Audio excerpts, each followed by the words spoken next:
Tadi saya sebut pada tuan-tuan, salah satu daripada ibadah yang tuan-tuan boleh buat di masjid selain pada sembahyang lah, iaitu membersih masjid.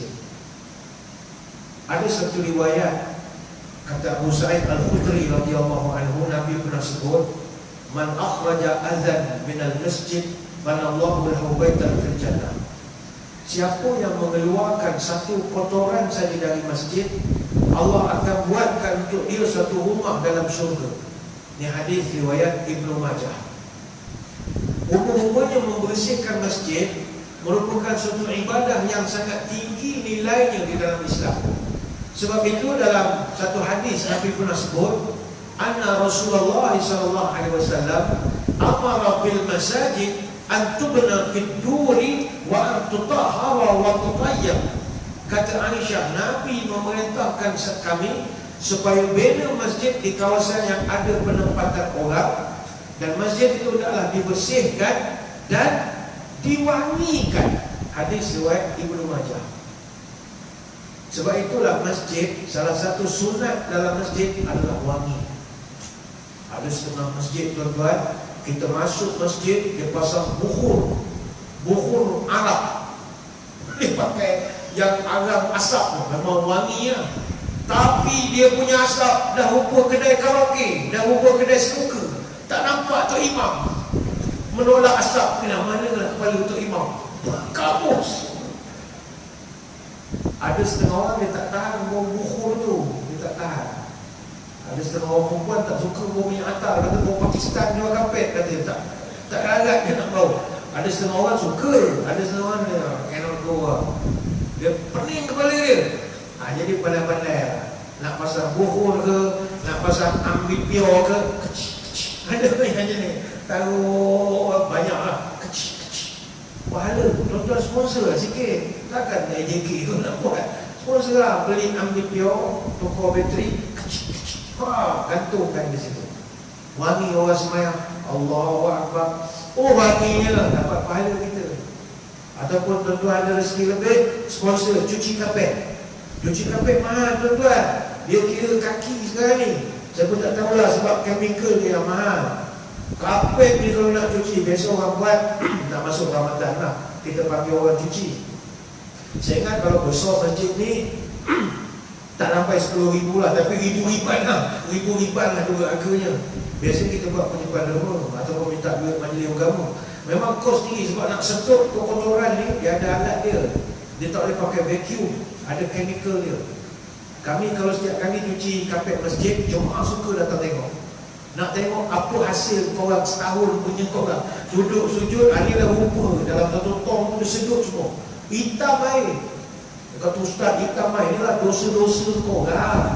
Korang banyak dosa. Korang sujud semua dosa jatuh atas kapet. Ni kita buang dosa-dosa. Oh iya ustaz, iya. Suka ngacau jemaah saja main-main ya. Kalau tuan-tuan ada duit, sponsor lah. Bila dia sedut, dia sedut masuk dalam tong tu, nanti dia ada chemical untuk bagi bau pula. Jadi bila jemaah sujud, wangi. Dapat pahala. Membersih dan mewangikan masjid ni sunnah Nabi. Sebab itu masjid tak benarkan orang hisap rokok. Bukan kita sibuk ke hukum hakam haram tak haram rokok. Kita tak nak bau rokok tu di masjid. Sebab bau rokok ni tak sedap. Kecuali lah rokok yang bau buah-buahan tu ada sedap sikit. Bau ni macam Arab punya sisa apa semua kan. Setakat John Belen tak payah kita menyampah bau. Tak ada kesedap ni bau. Ataupun ada setengah masjid, dia tak tahu kitab mana dia pakai, dia buatnya pesta durian di masjid. La ilaha illallah. Orang tak makan durian di masjid. Baik buat pesta petai. Petai, durian, buat semua. Tempoyak buat semua. Yang bau ni kau buat semua. Tak boleh. Masjid mesti bau ibadah. Bila kita datang, bau Mekah. Nak macam tu lah. Ni, Musang King. Itu bukan masjid. Itu pasar. Tak boleh. Dia mesti bau wangi. Nabi dalam satu hadis pernah menyebut, malaikat dia takkan datang tempat-tempat yang bau tak sedap. Innal malaikah tata'adza mimma yata'adza minhu banu Adam. Nabi sebut malaikat dia akan terganggu dengan bau-bauan yang orang tak suka bau. Hadis Muslim. Mungkin tuan-tuan tak suka bau rokok, malaikat pun tak suka bau rokok. Tuan-tuan tak suka bau durian, malaikat pun tak suka bau durian. Kalau malaikat tak datang masjid kita, mana barakahnya? Tak ada barakah. Ada satu kisah Ummu Mahjan. Ni ibu-ibu kena ambil semangat, sebab ni muslimat zaman Nabi, nama Ummu Mahjan. Dalam kitab At-Tabaqat karya Ibn Sa'ad ada diceritakan ada seorang wanita di zaman Nabi nama Ummu Mahjan. Dia ni seorang makcik berkulit gelap. Dia kulit gelap, kerjanya bersihkan masjid Nabi. Satu hari makcik ni meninggal dunia. Meninggal. Jadi bila dia meninggal, orang kampung uruslah jenazah dia, kebumikan apa semua. Esok Nabi macam biasa ramuan masjid. Sehari dua tu dia tengok makcik dia tak ada. Dia pun tanya kepada orang, mana makcik yang selalu bersih-bersih kat tu? Dah 2-3 hari saya tak nampak. Kata orang sahabat-sahabat, oh makcik tu dah meninggal ya Rasul. Bila meninggalnya? Dah 3 hari dah. Asal tak beritahu saya?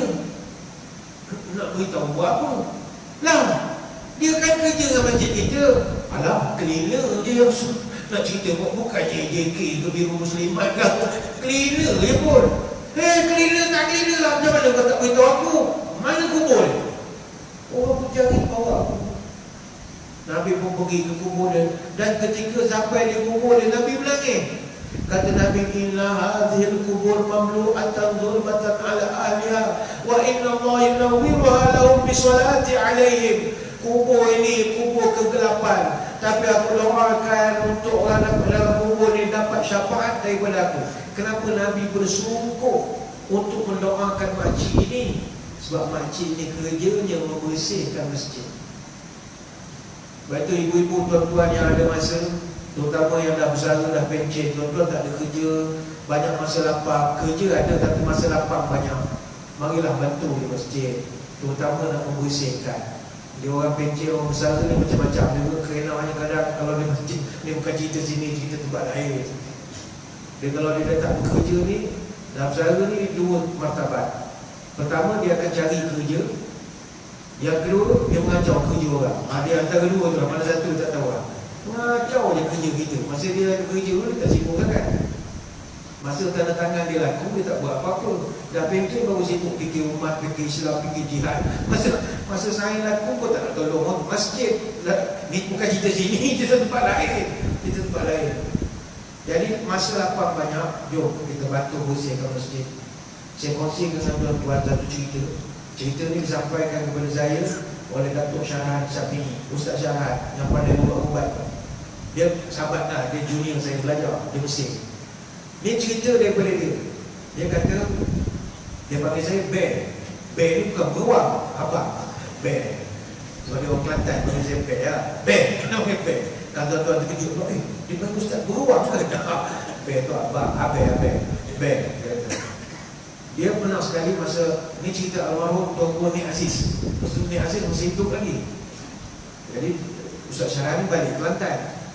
Sampai dia Kota Baru, awal pukul 3 pagi. Jadi dia nak balik rumah mak dia, takut pagi sangat, mak dia terkejut belakang. Jadi dia singgah masjid Allahyarham Tuan Nik Aziz. Singgah semayang di situ. Pukul 3 pagi, tak ada orang. Dia pergi masjid, dia i'tikaf. Tengah dia duduk dalam masjid, tiba dia dengar dekat tandas bunyi sesuatu. Susah. Macam ada benda dekat tandas.